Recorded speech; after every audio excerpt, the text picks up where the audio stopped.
अंगुलीमाल डाकू। मगध देश के जंगलों में एक खूंखार डाकू का राज हुआ करता था।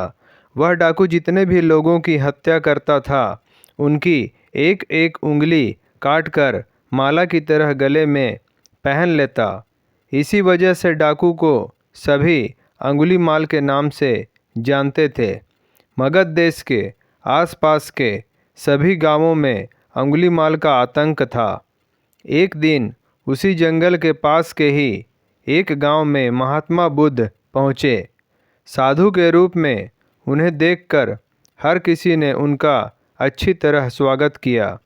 कुछ देर उस गांव में रुकते ही महात्मा बुद्ध को थोड़ा अजीब सा लगा। तभी उन्होंने लोगों से पूछा, आप सभी लोग इतने डरे और सहमे सहमे से क्यों लग रहे हैं? सब ने एक एक करके अंगुलीमाल डाकू द्वारा की जा रही हत्याओं और उंगली काटने के बारे में बताया। सभी दुखी होकर बोले कि जो भी उस जंगल की तरफ जाता है उसे पकड़कर वो डाकू मार देता है। अब तक वो 99 लोगों को मार चुका है और उनकी उंगली को काट कर उन्हें गले में माला की तरह पहनकर घूमता है। अंगुलीमाल के आतंक की वजह से हर कोई अब उस जंगल के पास से गुजरने से डरते हैं। इन सभी बातों को सुनने के बाद भगवान बुद्ध ने उसी जंगल के पास जाने का फैसला ले लिया। जैसे ही भगवान बुद्ध जंगल की ओर जाने लगे तो लोगों ने कहा कि वहाँ जाना खतरनाक हो सकता है। वो डाकू किसी को भी नहीं छोड़ता। आप बिना जंगल गए ही हमें किसी तरह से उस डाकू से छुटकारा दिला दीजिए। भगवान बुद्ध सारी बातें सुनने के बाद भी जंगल की ओर बढ़ते रहे। कुछ ही देर में बुद्ध भगवान जंगल पहुंच गए। जंगल में महात्मा के भेष में एक अकेले व्यक्ति को देखकर अंगुलीमाल को बड़ी हैरानी हुई। उसने सोचा कि इस जंगल में लोग आने से पहले कई बार सोचते हैं, आ भी जाते हैं तो अकेले नहीं आते और डरे हुए होते हैं। ये महात्मा तो बिना किसी डर के अकेले ही जंगल में घूम रहा है। अंगुलीमाल के मन में हुआ कि अभी इसे भी खत्म करके इसकी उंगली काट लेता हूँ। तभी अंगुलीमाल ने कहा, अरे आगे की ओर बढ़ते हुए कहाँ जा रहा है? ठहर भी जा अब। भगवान बुद्ध ने उसकी बातों को अनसुना कर दिया। फिर गुस्से में डाकू बोला, मैंने कहा रुक जाओ।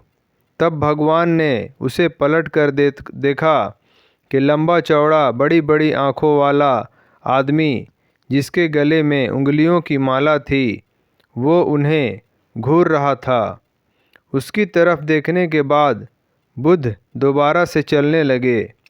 गुस्से में तमतमाते हुए अंगुलीमाल डाकू उनके पीछे अपनी तलवार लेकर दौड़ने लगा।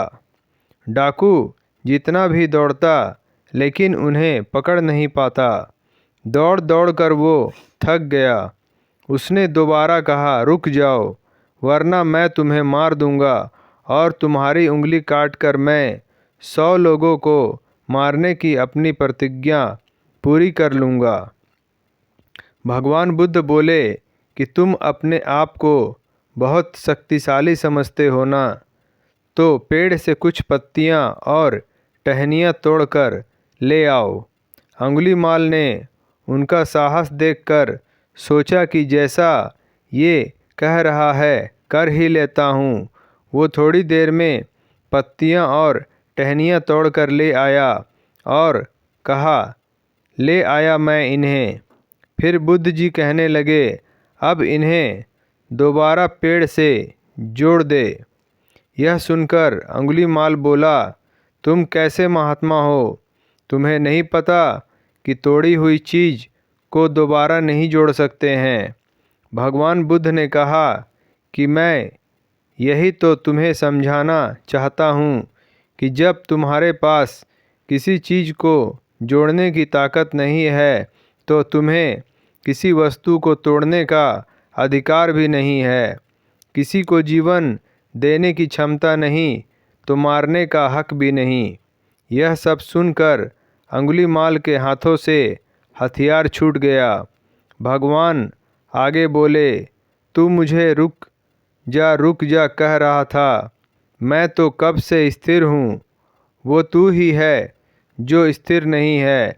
अंगुलीमाल बोला, मैं तो एक जगह पर खड़ा हूँ तो कैसे अस्थिर हुआ, और आप तब से चल रहे हैं।